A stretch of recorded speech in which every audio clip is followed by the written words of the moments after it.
बारिश में देवरानी के पकौड़े, जेठानी की आम की चटनी। आसमान में काले घने बादल छाए हुए थे और झमाझम बारिश हो रही थी। रसोई के अंदर जेठानी नैना अपनी आम की चटनी पीस रही थी और देवरानी दिया पकौड़े तल रही थी, जबकि पूरा परिवार बरामदे में बैठकर बारिश का मजा ले रहा था। साथ में पतियों के दोस्त भी थे। अरे दीदी, आप तो बड़ी तेज है। जब देखो अपनी वो आम की चटनी बनाकर रसोई से निकल जाती है और मुझे यहाँ परिवार वालों के लिए इतने सारे पकौड़े बनाने पड़ते हैं। अरे ओ महारानी, तुम्हें जो लगता है ना कि मेरा काम बड़ा आसान है, तो कभी सिलबट्टे पर पीस कर देखो ये आम और पुदीने की चटनी। जो इसमें तीखी हरी मिर्च डालती हूँ ना, जब वो हाथों में लगेगी तब तुझे तेरी नानी याद आ जाएगी। दोनों के बीच काम को लेकर हल्की फुल्की नोकझोंक चल रही थी। तभी शांति दोनों बहुओं को आवाज लगाती है। अरे बहुओं, क्या कर रही हो अंदर? जल्दी से पकौड़े और चटनी लेकर आओ। क्या बारिश खत्म होने के बाद लेकर आओगी? आखिर ये देवरानी और जेठानी पकौड़े और काम की चटनी के लिए आपस में क्यों बहस कर रही हैं? और पूरे ससुराल वाले जहां बरामदे में बारिश का मजा ले रहे थे, वहीं ये दोनों रसोई में क्यों उलझी हैं? इस मजेदार कहानी को जानने के लिए वक्त में थोड़ा पीछे चलते हैं। तुम दोनों दाहिने पैर से कलश गिराकर घर के अंदर प्रवेश करो। नैना और दिया शांति की बात सुनकर कलश गिराकर घर के अंदर आती हैं। भाभी, आप लोग थक गए होंगे ना, इसीलिए मैं आप लोगों को आपके कमरे में ले चलती हूँ। पीहू नैना और दिया को उनके कमरे में लेकर जाती है। शादी की थकान की वजह से दोनों जल्दी सो जाती हैं। अगली सुबह दोनों की पहली रसोई थी। दोनों तैयार होकर अपनी सास शांति के पास जाती हैं। देखो बहुओं, आज तुम्हारी पहली रसोई है। तुम्हें जो अच्छा बनाना आता है बस वही बनाना। शांति की बात सुनकर दोनों बहुएं रसोई में जाती हैं।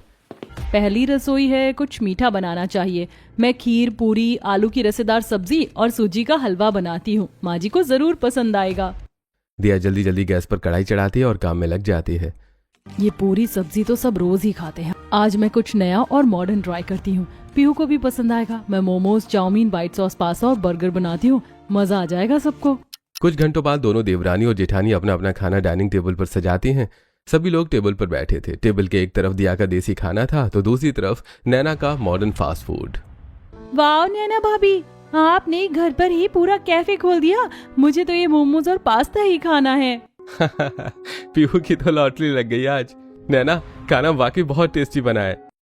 अरे भाई, बच्चों को जो खाना है खाए, हमारे लिए तो ये पूरी सब्जी असली दावत है।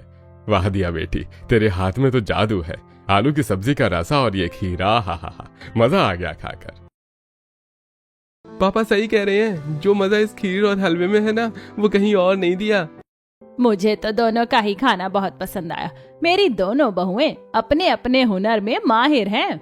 सब खुशी खुशी खाना खाते हैं। ऐसे ही दिन गुजरते हैं। दोनों बहू अपनी ससुराल में ढल जाती हैं। पर एक शाम बहुत ज्यादा गर्मी थी। गर्मी से परेशान होकर सभी छत पर हवा खाने के लिए बैठे थे, लेकिन छत पर भी बहुत गर्मी थी। सभी पसीने से तरबतर थे। शांति बैटरी वाले पंखे से खुद को हवा कर रही थी।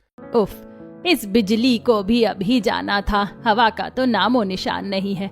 घर के अंदर तो जैसे भट्टी चल रही है। सोचा छत पर बैठेंगे, यहाँ भी बुरा हाल है। सच में माँ, ऐसा लग रहा है जैसे कोई हमें उबाल रहा हो। काश थोड़ी बारिश हो जाती।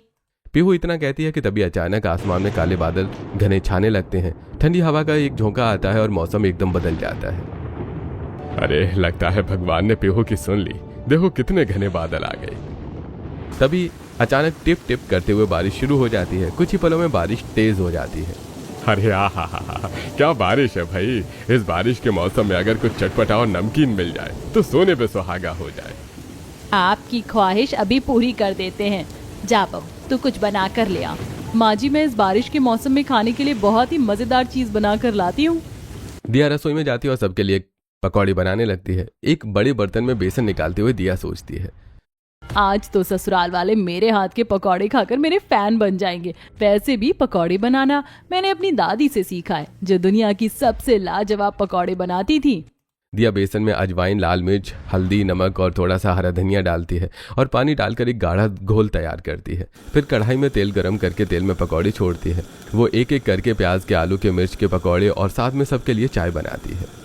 मैंने सबके लिए इतने प्यार से पकौड़े तो बना दिए, अब पता नहीं उन्हें मेरे पकौड़े पसंद आएंगे भी या नहीं। परिवार के लोग छत के शेड में बैठे हैं। दिया हाथ में पकौड़ों से भरी बड़ी सी ट्रे लाती है और फिर चाय की ट्रे लाती है। सभी लोग बारिश का मजा लेते हुए पकौड़े खाते हैं। वाह भाभी, आपने पकौड़े बनाए हैं। मुझे तो पकौड़े बहुत पसंद हैं। अरे वाह बेटा, तूने पकौड़े तो किसी शेफ जैसे बनाए हैं, लेकिन कुछ कमी लग रही है। हाँ, चाय के साथ पकौड़ों का कोई मेल नहीं। सभी पकौड़े तो खा रहे थे लेकिन चाय के साथ उन्हें पकौड़े अच्छे नहीं लग रहे थे, जिसे देखकर नैना। आप लोग परेशान मत होइए, मैं अभी कुछ करती हूँ। नैना जल्दी से रसोई में जाती है। वो कच्चे आम को छीलकर काटती है, फिर वो मिक्सी में कच्चा आम, ढेर सारा ताज़ा पुदीना, हरा धनिया, लहसुन की कलियां, तीखी हरी मिर्च डालकर पीसती है। चटनी बनने के बाद नैना नमक, जीरा, नींबू का रस डालकर उसे छत पर लेकर आती है। लीजिए, इन पकौड़ों के साथ खाने के लिए मेरी स्पेशल चटनी, खाकर बताइए अब कैसा लग रहा है। सभी घर वाले देवरानी के पकौड़े और जेठानी की आम की चटनी खाते हैं। आहा, पकौड़े के साथ ये जो चटनी है ना, ओफो, वो कच्चे आम का खट्टापन, पुदीने और हरी मिर्च का जो तीखापन आ रहा है, इसने पकौड़े का स्वाद 100 गुना बढ़ा दिया है। अरे पापा बिल्कुल सही कह रहे हैं नैना, तुम्हारी आम की चटनी का कोई जवाब नहीं है। दिया के करारे पकौड़े और नैना की ये आम की चटपटी चटनी, क्या गजब का कॉम्बिनेशन है। पूरा परिवार बारिश के बीच पकौड़े और आम की चटनी का मजा लेता है। तब उनके नीचे जाते ही लाइट भी आ जाती है। रात होने पर सब खाना खाकर अपने अपने कमरों में सोने चले जाते हैं। अगले दिन सुबह लिविंग रूम में शांति सोफे पर बैठी थी, तभी उनके फोन पर वीडियो कॉल आती है। अरे बहन, कैसी है तू? कितने दिन हो गए तुझे देखे। सुन, मेरे बेटे की शादी तय हो गई, तुझे सब परिवार आना है। अरे वाह मालती, ये तो बहुत बड़ी खुशखबरी है, हम जरूर आएंगे।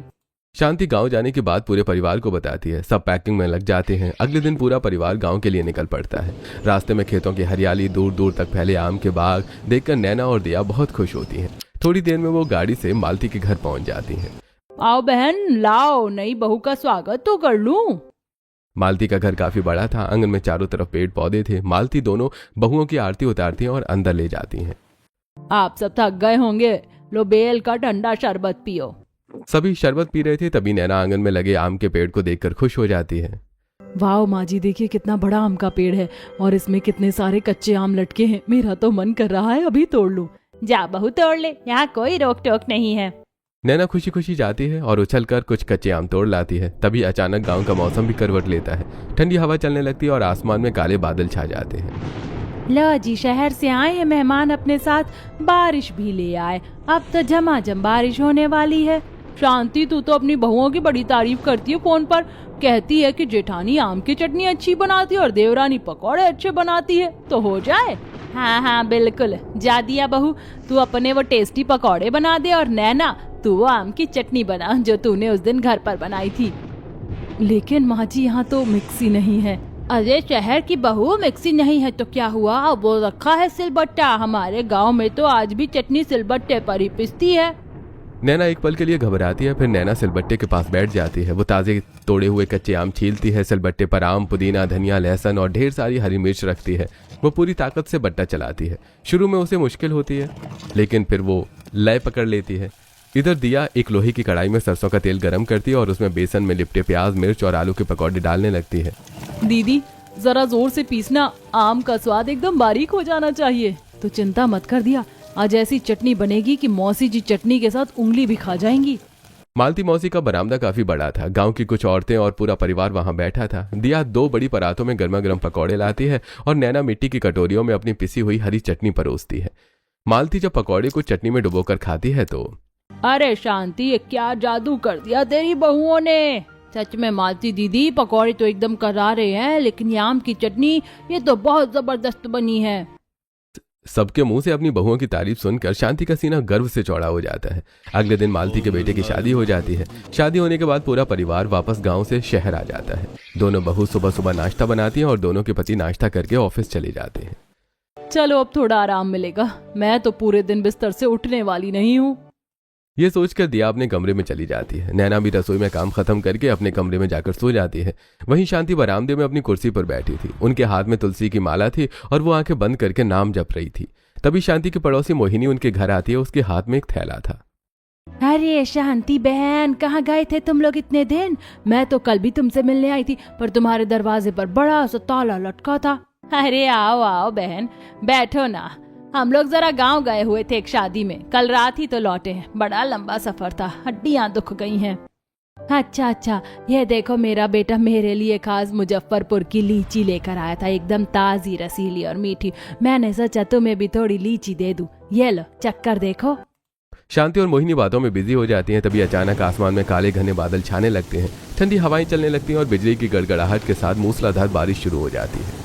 जा, मैं तो सिर्फ लीची देने आई थी, पर बातों में ऐसी उलझी कि यहीं रह गई। इतनी तेज बारिश हो रही है, अब मैं घर कैसे जाऊं? अरे तो क्या हो गया, इसे अपना ही घर समझो, थोड़ी देर रुक जाओ ना, बारिश बंद होने के बाद चली जाना आराम से, क्या दिक्कत है। सच बताऊं शांति बहन, इस बारिश के मौसम में मुझे कुछ बहुत चटपटा और तीखा खाने का बड़ा मन करता है। मैं तो इस मामले में बहुत बड़ी चटोरी हूँ, पर अब यहाँ तुम्हारे घर में ऐसा अचानक क्या ही मिलेगा। बस इतनी सी बात, छोटी लाजवाब पकौड़े बनाती है और बड़ी बहू के हाथ की आम की चटनी, उफ, उंगलियां चाटती रह जाओगी तुम। शांति अपनी दोनों बहुओं को आवाज लगाती है। नैना, ओ नैना, दिया, जरा बाहर आना दोनों। नैना और दिया अपने कमरों से निकलकर बरामदे में आती हैं। दोनों के चेहरे पर अभी भी थकान थी। जी माँ जी, क्या हुआ? देखो ना बहुओं, बाहर मौसम कितना सुहाना हो गया, झमाझम बारिश हो रही है। चाची जी के लिए अपने वही पकौड़े और आम की चटनी बना लाओ। नैना और दिया एक दूसरे का चेहरा देखती हैं। उनके चेहरे की हवाइयां उड़ जाती हैं। दोनों का मुंह लटक जाता है, लेकिन सास के सामने वो कुछ बोल नहीं पाती। दोनों मन ही मन चिढ़ते हुए रसोई में आती हैं। दीदी, ये क्या बात हुई? घर वालों के लिए पकौड़े बनाना वो तो फिर भी समझ में आता है, लेकिन अब क्या आस पड़ोस के लोगों के लिए भी मुझे इस थकान में पकौड़े बनाने पड़ेंगे? क्या हम माँ जी को हलवाई लगते हैं? तुम अपनी बात कर रही हो, मुझे देखो। माँ जी ने मुझे गांव से आने के बाद मिक्सी में आम की चटनी पीसने से मना किया है। माँ जी कहती हैं सिलबट्टे पर पीसी हुई चटनी का स्वाद ही अलग होता है। नैना भारी सिलबट्टे पर कच्चे आम, पुदीना, हरी मिर्च, लहसुन और नमक डालकर उसे पीसना शुरू करती है। उसका पूरा शरीर हिल रहा है, माथे पर पसीने की बूंदें चमक रही थी। लो पीसो चटनी, सारा स्वाद तो मेरे हाथों का ही निकल जाएगा इसमें। मेरी हथेलियां छिल गई हैं। मेरे तो प्यास से आंसू नहीं रुक रहे हैं दीदी। एक तो इतनी थकान, ऊपर से ये उबलते तेल की गर्मी, ऐसा लग रहा है जैसे मैं खुद इस कढ़ाई में तल रही हूँ। करीब आधे घंटे की कड़ी मेहनत के बाद दोनों बहुएं मुंह बनाते हुए एक सुंदर ट्रे में गर्मा गर्म क्रिस्पी पकौड़े और सिलबट्टे पर पिसी हुई हरी भरी आम की चटनी लेकर बाहर बरामदे में जाती है। वाह, क्या खुशबू आ रही, मेरे तो पेट में चूहे कूदने लगे। मोहिनी पकौड़े को आम की चटनी में अच्छी तरह डुबो कर खाती है। उसकी आंखें खुशी से बड़ी हो जाती हैं। शांति बहन, तुमने बिल्कुल सच कहा था। पकौड़े तो बहुत ही स्वादिष्ट बने हैं, एकदम कुरकुरे। और ये आम की चटनी, हा, इसका तो कोई जवाब ही नहीं। मजा आ गया खाकर। मोहिनी पेट भरकर प्लेट साफ कर देती है और जैसे ही उसका आखिरी पकौड़ा खत्म होता है, बाहर आसमान साफ हो जाता है। बारिश अचानक रुक जाती है और हल्की हल्की धूप निकल आती है। चलो शांति बहन, अब बारिश भी रुक गई है, मैं चलती हूँ। बहुओं, बहुत अच्छा नाश्ता था, जीते रहो। मोहिनी चली जाती है। नैना और दिया गुस्से से दरवाजे के बाहर उस रुक चुकी बारिश को देखती हैं। दीदी, इस बारिश को भी अभी ही रुकना था। थोड़ी देर पहले रुक जाती तो हमें ये पकौड़े बनाने ही नहीं पड़ते। हम दोनों की किस्मत ही खराब है। माँ जी ने हमें पकौड़े तलने की मशीन समझ लिया है। अरे तुम लोग पागलों की तरह क्या बड़बड़ा रही हो। चलो जाओ, घर का बाकी का काम और साफ सफाई कर लो। बहुएं गुस्से में डस्टिंग और सफाई के काम में लग जाती हैं। ऐसे ही दिन गुजरते हैं। एक दिन फिर से मौसम अचानक खराब होता है और तेज बारिश शुरू हो जाती है। राघव और विवेक अपने ऑफिस से लौटते हैं। उनके साथ उनके दोस्त दो होते हैं। सबके सब बारिश में पूरे भीग चुके थे। वो सब पानी टपकाते हुए घर के अंदर आते हैं। माँ, हम आ गए। बहुत तेज बारिश हो रही है बाहर, पूरे भीग गए हैं हम। माँ, हमारे ऑफिस के दोस्त भी साथ आए हैं। हम लोग पास में ही मीटिंग कर रहे थे, लेकिन किसी के पास छाता नहीं था तो भीगते भीगते आ गए। जब तक बारिश कम नहीं होती सोचा थोड़ी देर यहीं रुक जाएंगे। नैना, एक काम करो, जाकर अपने वही शानदार पकौड़े और आम की चटनी बना दो। मेरे दोस्तों को भी आज तुम्हारे हाथ का स्वाद चखना है। मैंने ऑफिस में बहुत तारीफ की है तुम्हारी चटनी की। नैना और दिया दो जो हॉल में ही खड़ी थी, उनका चेहरा फिर से उतर जाता है। वो दोनों एक लंबी गहरी सांस भरती हैं और निराशा से रसोई की तरफ जाती हैं। शुरू हो गया इनका फिर से। जब देखो पकौड़े और चटनी। बारिश का मतलब क्या सिर्फ पकौड़े होता है? कोई और स्नैक्स दुनिया में बचा ही नहीं है क्या? दीदी, मुझे तो अब बारिश से ही खौफ लगने लगा है। जैसे ही बारिश की एक बूंद जमीन पर गिरती है, मेरे कानों में पकौड़े शब्द खतरे की घंटी की तरह गूंजने लगता है। मेरा भी वही हाल है। अरे दीदी, आप तो बड़ी तेज है। जब देखो अपनी वो आम की चटनी बनाकर रसोई से निकल जाती है और मुझे यहाँ परिवार वालों के लिए इतने सारे पकौड़े बनाने पड़ते हैं। अरे ओ महारानी, तुम्हें जो लगता है ना कि मेरा काम बड़ा आसान है, तो कभी सिलबट्टे पर पीस कर देखो ये आम और पुदीने की चटनी। जो इसमें तीखी हरी मिर्च डालती हूँ ना, जब वो हाथों में लगती है तब तुझे तेरी नानी याद आ जाएगी। दोनों देवरानी जेठानी बहस कर रही थी तब। अरे बहुओं, क्या कर रही हो अंदर? जल्दी से पकौड़े और चटनी लेकर आओ। क्या बारिश खत्म होने के बाद लेकर आओगी? शांति की आवाज सुनकर दोनों बहुएं पकौड़े और चटनी तैयार करके बाहर आती हैं। अरे वाह भाई, भाभी के हाथों में तो सचमुच जादू है। क्या पकौड़े और आम की चटनी बनाई है। तुम लोगों को तो इनका रेस्टोरेंट खोल लेना चाहिए, बहुत चलेगा। अरे नहीं नहीं भाई, मैं तो सेल्फ ऑब्सेस्ड हूँ। मेरी पत्नी के हाथ के पकौड़े मैं खाऊंगा, मैं लोगों को इसके हाथ के टेस्टी पकौड़े नहीं खिलाने वाला। विवेक की बात सुनकर सब लोग जोर जोर से हंसने लगते हैं, लेकिन नैना और दिया वहां से चुपचाप रसोई में जाती हैं। दोनों बर्तन धोते हुए अपना गुस्सा निकाल रही थी। दिया, मैं तो सच में तंग आ गई हूँ ससुराल वालों की इस फरमाइश से। बारिश आते ही बस पकौड़ों की डिमांड शुरू हो जाती है, जैसे हम कोई मशीन है।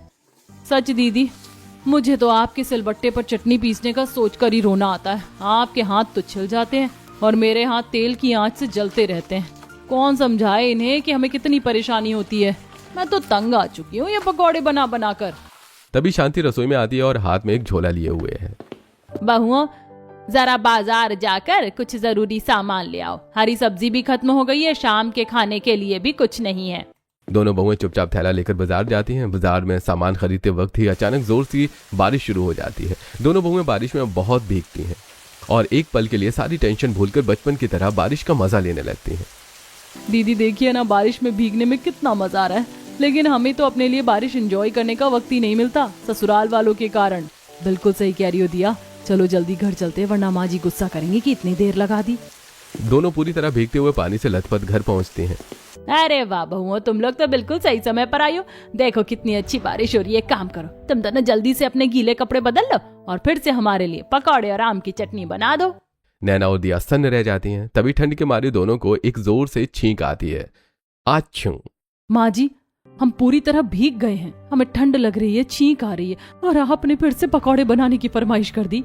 अरे तो कपड़े बदल लो ना, तौलिए से बाल पोंछ लो। गरम गरम आग के पास खड़ी होगी तो ठंड भी भाग जाएगी। जाओ जाओ जल्दी बनाओ। दोनों बहुएं मुट्ठी भीजते हुए अपने अपने कमरों में जाकर कपड़े बदलती हैं और सबके लिए पकौड़े और आम की चटनी बनाती हैं। ऐसे दिन गुजरते हैं। एक दिन दोपहर के वक्त दिया अपने कमरे में बिस्तर पर लेटी उदास मन से फोन स्क्रॉल कर रही होती है। तभी उसकी सहेली ज्योति का फोन आता है। दिया ध्यान नहीं देती और फोन कट जाता है। थोड़ी देर बाद डोरबेल बजती है और ज्योति खुद घर आ जाती है। तू तो शादी के बाद मुझे बिल्कुल ही भूल गई है।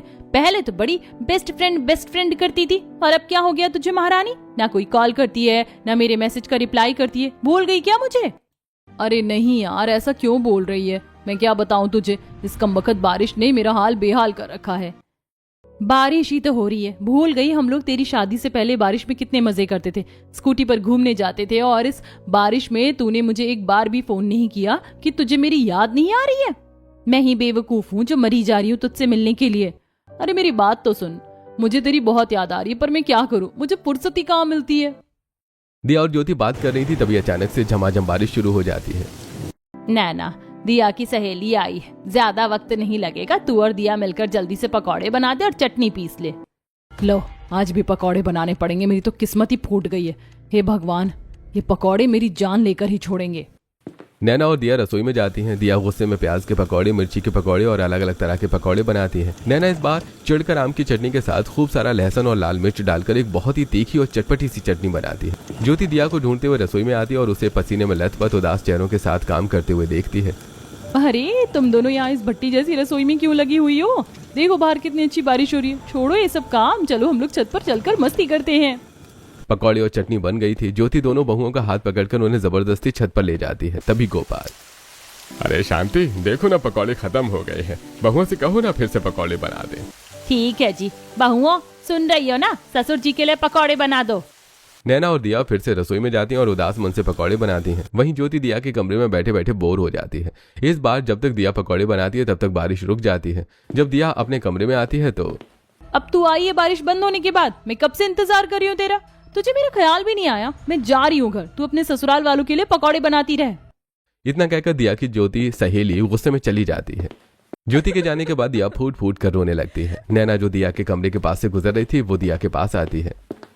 अरे दिया, तुम रो क्यों रही हो? आज पकौड़े बनाने की वजह से मेरी सहेली इंतजार करते करते गुस्से में आकर चली गई। जब देखो पकौड़े, हमारी कोई जिंदगी ही नहीं है क्या? आज तो हद ही हो गई। 2 बार पकौड़े बनाने के लिए कहा था माँ जी ने। अब दोनों का गुस्सा 7वें आसमान पर पहुंच जाता है।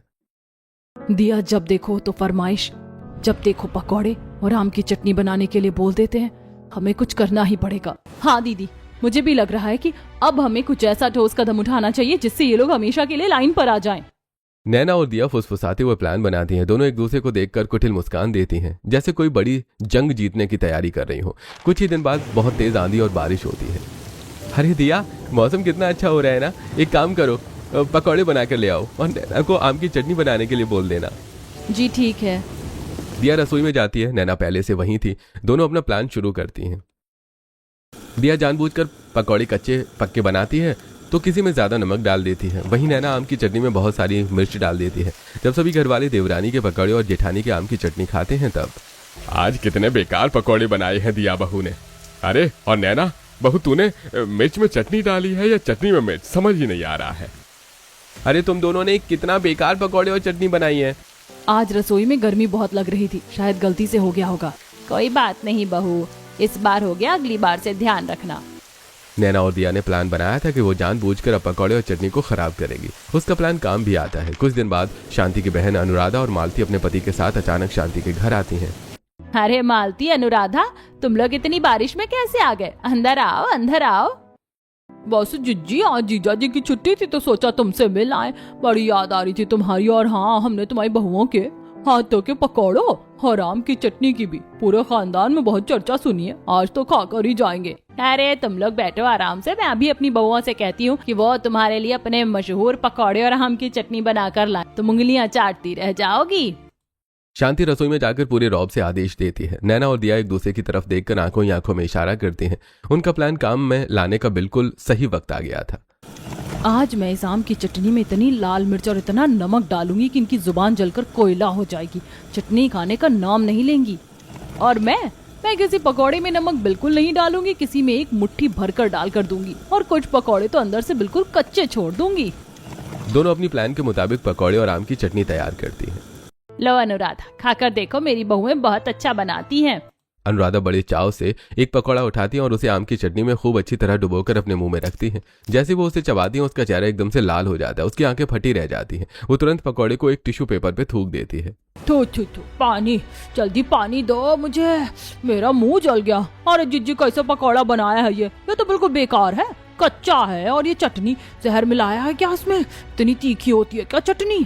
अरे तुमने जब नहीं खिलाना था तो साफ बता देती। ऐसे कच्चे पकौड़े और इतनी तीखी चटनी खिलाकर हमारा सरेआम अपमान करने की क्या जरूरत थी? लगता है सब लोग तुम्हारे बारे में झूठ ही बोल रहे थे। मुझे नहीं रहना यहाँ पे, मैं जा रहा हूँ। अनुराधा गुस्से में वहां से उठकर बिना कुछ सुने चली जाती है। शांति मेहमानों के सामने शर्मिंदा हो जाती है। बहुओं, इतने दिन से तुम लोग पकौड़े खराब कर रही हो, चटनी बर्बाद कर रही हो। मैंने कुछ नहीं कहा, लेकिन आज तुमने हद कर दी। मेरी बहनों के सामने मेरी नाक कटवा दी। कोई जरूरत नहीं है अब से तुम लोगों को पकौड़े और आम की चटनी बनाने की। दोनों बहुएं सिर झुकाकर खड़ी रहती हैं, लेकिन मनी मन वो खुशी से नाच रही होती हैं कि उनका प्लान 100% काम कर गया। कुछ दिन बाद मौसम फिर बिगड़ता है। बाहर तेज बारिश शुरू हो जाती है। अरे शांति, आज फिर मौसम बहुत अच्छा है, पकौड़े खाने का मन कर रहा है। बहुओं से कहो ना पकौड़े बना दे। रुकिए जी, मैं खुद बना कर लाती हूँ। इन बहुओं के भरोसे नहीं बैठना है, पता नहीं फिर क्या गड़बड़ कर दे। मैं तो इनसे पकौड़े नहीं बनवाने वाली, मेरी बेइज्जती करवा चुकी हैं। हाँ माँ, मैं भी आपकी मदद करती हूँ। आज हम दोनों मिलकर पकौड़े और आम की चटनी बनाएंगे। शांति और पीहू रसोई में आ जाती है। पीहू पकौड़े बनाने का जिम्मा लेती है और शांति सिलबट्टे पर चटनी पीसने लगती है। लेकिन कुछ ही देर में दोनों का बुरा हाल हो जाता है। उफ माँ, मेरी तो हालत खराब हो गई।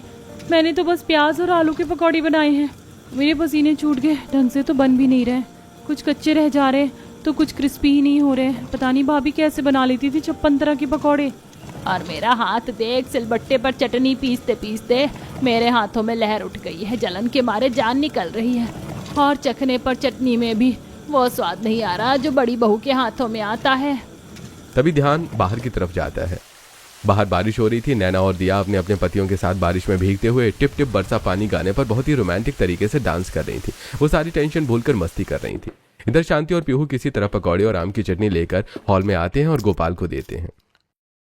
अरे कैसे पकौड़े बनाए हैं शांति, हैं? इसमें तो कोई स्वाद ही नहीं है। बारिश हो रही है तो सब अच्छा लग रहा है। जाओ और पकौड़े बना के ले आओ और चटनी भी। क्या? और पकौड़े चटनी भी लाए? दोनों माँ बेटी परेशान होकर वापस रसोई में जाती हैं। वो बुरी तरह से थक चुकी थी। वो रसोई की खिड़की से बाहर देखती हैं जहाँ बहुएं अपने पतियों के साथ बारिश एंजॉय कर रही हैं। माँ, वहाँ देखो सब लोग कितना एंजॉय कर रहे हैं और हम लोग यहाँ गर्मी में पकौड़े बना रहे हैं। शायद भाभीयों को भी ऐसा ही लगता होगा। हमने उनके साथ बहुत गलत किया। बेचारी कितनी मेहनत करती थी और हम लोग मजे करते थे। सही कह रही है तू। मुझे भी अब समझ आ रहा है कि उन दोनों पर क्या बीतती होगी।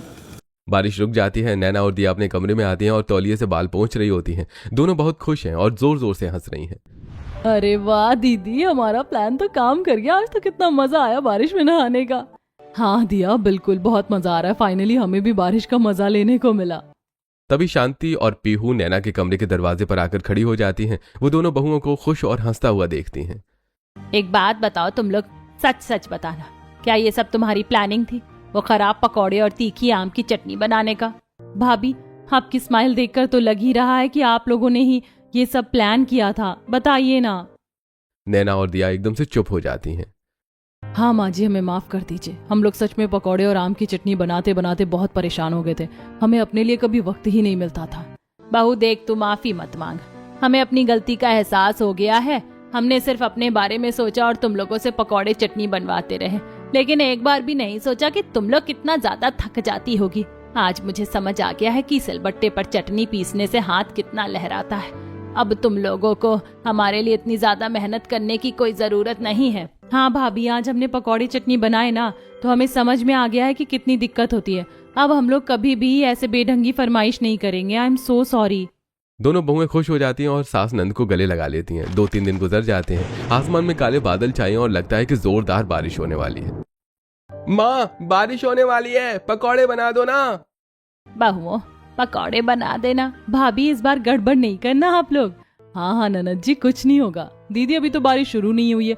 हम लोग जल्दी से बनाकर ले आते हैं ताकि बाद में हम भी बारिश एंजॉय कर सकें।